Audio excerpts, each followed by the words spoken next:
If there's one thing that unites people across continents, it's the fight for justice, sovereignty, and the right to self-determination. Today, on April 30th, 2025, the world witnessed an extraordinary display of unity as millions of Pan-Africanists, activists, and everyday citizens rallied behind Captain Ibrahim Traoré, the president of Burkina Faso, in what has been dubbed the World Day of Support for Captain Ibrahim Traoré. From the bustling streets of Ouagadougou to diaspora communities in Europe, the Americas, and beyond, this day marked a powerful moment of solidarity, not just for Burkina Faso, but for every African nation and marginalized community fighting to reclaim their voice on the global stage. Let me start by painting the scene for you. Imagine waking up at dawn in Ouagadougou, the capital of Burkina Faso, a landlocked nation in West Africa that has become synonymous with resilience. By 6 a.m., the city's iconic Revolution Square, a site steeped in history, named after the 2014 uprising that ousted former President Blaise Compaoré, was already swelling with crowds. Thousands of Burkinabe citizens, draped in the national colors of red, green, and yellow, chanted slogans of unity and sovereignty. Placards bearing Traoré's image and messages like "Africa for Africans" and "Our gold, our future" dotted the sea of people. The energy was electric, almost reminiscent of the revolutionary fervor of Thomas Sankara, Burkina Faso's beloved Che Guevara of Africa, whose legacy continues to inspire generations. But this wasn't just a local affair. Across the Atlantic, in cities like Paris and Johannesburg, Pan-Africanist groups organized marches, virtual forums, and cultural events to amplify their support. Social media platforms exploded with hashtags like "Stand with Traoré" and "Our Sovereignty Now," trending globally within hours. African diaspora communities, particularly African Americans, voiced their solidarity, framing Traoré's struggle as part of a broader fight against neocolonialism and systemic oppression. The message was clear. Captain Traoré's battle for Burkina Faso's sovereignty is a microcosm of Africa's collective fight to break free from external domination and exploitation. Now, before we dive deeper into the significance of this day, I want to take a moment to thank you. Yes, you, the incredible members and subscribers of this channel. Your support fuels this platform, allowing us to cover stories that mainstream media often ignores. Whether you're here for the first time or have been with us since day one, your engagement matters. To our channel members, your contributions help us travel to the front lines, interview activists, and bring you unfiltered narratives. To our subscribers, every like, comment, and share amplifies these stories. Together, we're building a community that values truth, justice, and the power of collective action. Today's coverage of Captain Traoré's historic moment is possible because of you. Let's keep pushing for a world where every voice is heard. Now, back to Burkina Faso. Why has Captain Ibrahim Traoré, a military officer who rose to power in a 2022 coup, become such a polarizing yet galvanizing figure? To understand this, we need to rewind. Traoré's ascent came during a period of intense crisis. Jihadist insurgencies linked to al-Qaeda and ISIS had destabilized much of the country, displacing over 2 million people. The previous government, accused of corruption and incompetence, faced widespread anger. Traoré, then a 34-year-old captain, positioned himself as a champion of the people, vowing to restore security, reclaim national resources, and reject foreign interference. A narrative that resonated deeply in a nation still mourning the loss of Thomas Sankara, who was assassinated in 1987 after advocating similar ideals. Fast forward to 2025, and Traoré's policies have sparked both admiration and controversy. His government has expelled French troops, renegotiated mining contracts with foreign corporations, and prioritized partnerships with Russia and China for military and economic support. Critics, including Western governments, accuse him of authoritarianism and aligning with anti-democratic forces. Supporters, however, argue that Traoré is dismantling decades of neo-colonial exploitation. For too long, foreign powers have treated Africa as a cash cow, said Aminata Diallo, a protester in Ouagadougou. Traoré isn't perfect, but he's the first leader since Sankara to truly put Burkina Faso first. This brings us to the catalyst for today's global mobilization. The shocking allegations made by US AFRICOM Commander General Michael Langley last week. During a Senate hearing, Langley claimed that Traoré was diverting Burkinabe gold reserves for personal enrichment, citing unnamed intelligence sources.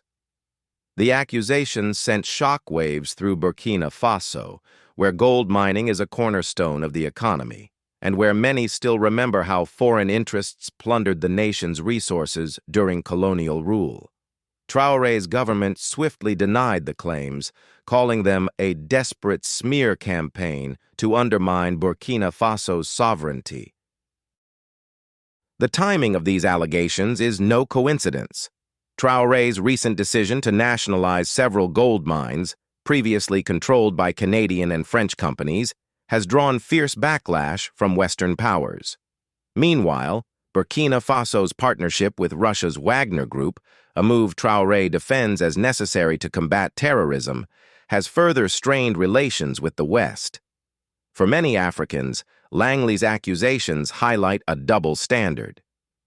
Global leaders must practice what they preach, said Kwame Asante, a Ghanaian activist who joined today's protests in Accra. Equitable partnerships, not exploitation, are what will truly uplift Africa. This isn't just about Traoré. It's about ensuring African voices shape their own future. What makes today's mobilization unprecedented is its grassroots nature. Unlike state-sponsored rallies, this movement emerged organically, driven by Pan-Africanist networks, youth activists, and civil society groups. In Ouagadougou, the crowd at Revolution Square included farmers, students, artists, and war veterans. Fatimata Ouedraogo, a 62-year-old grandmother, traveled overnight from her village to attend. "I lived through Sankara's revolution," she told our team. "What I see today gives me hope that my grandchildren will inherit a Burkina Faso that belongs to us." The international response has been equally striking. In Harlem, New York, hundreds gathered outside the African Burial Ground National Monument, linking Traoré's struggle to the Black Lives Matter movement. "The same systems that oppress Black Americans exploit Africa," said activist Jamal Carter. "When Burkina Faso wins, we all win." In Paris, protesters clashed with police near the Eiffel Tower, denouncing France's historical role in Francophone Africa. Meanwhile, South African unions and Nigerian student groups held teach-ins, framing Traoré's fight as part of a continental push to reject the CFA franc, a currency tied to the French treasury, and establish economic independence. But let's not romanticize the situation. Burkina Faso remains one of the world's poorest nations, and Traoré's government faces monumental challenges. Jihadist violence persists, with recent attacks killing dozens of soldiers. Economic sanctions, triggered by the coup and Traoré's foreign policy shifts, have exacerbated inflation and shortages.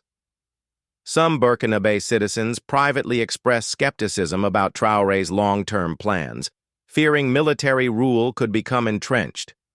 Yet, as political analyst Dr. Aissata Sawadogo notes, the public's willingness to rally behind Traoré despite these hardships speaks to a deeper yearning for dignity. People are tired of being pawns in someone else's game. So, what does this mean for Africa's future? Traoré's rise reflects a broader shift on the continent. From Mali to Guinea, military juntas have overthrown governments seen as corrupt or beholden to foreign powers. While undemocratic, these coups often enjoy popular support, revealing a crisis of faith in electoral systems manipulated by elites. At the same time, Russia and China are filling the vacuum left by retreating Western influence, offering military aid and infrastructure deals without the democracy conditionalities imposed by the West. For Traoré, this multipolar world order is an opportunity. Africa must no longer beg for respect, he declared in a recent speech. We will take it. Yet, the road ahead is fraught with risks. Traoré's alignment with Russia has drawn criticism from African Union leaders wary of exchanging one foreign master for another. Moreover, his suppression of dissent, journalists critical of the regime have faced intimidation, raises concerns about civil liberties. The question remains, can Traoré balance the urgent need for sovereignty with the principles of democracy and human rights? As the sun set over Revolution Square, the crowd erupted into song, a traditional Burkina melody about unity and resistance. For a moment, the divisions and doubts faded, replaced by a shared sense of purpose. Similar scenes played out globally, from Lagos to Los Angeles, as millions affirmed their belief in a world where the global South isn't just heard, but heeded. To my audience, this is why stories like Traoré's matter. They remind us that history isn't just shaped by superpowers and billionaires. It's written by ordinary people who dare to demand better. Whether you agree with Traoré's methods or not, today's mobilization forces us to confront uncomfortable truths about power, race, and who gets to decide a nation's destiny. As we wrap up, I want to thank you again for being part of this journey. Your curiosity and compassion keep this channel alive. Let's keep questioning, keep learning, and keep standing with those who fight for justice, wherever they are. Until next time, stay informed, stay engaged, and remember, change begins with awareness.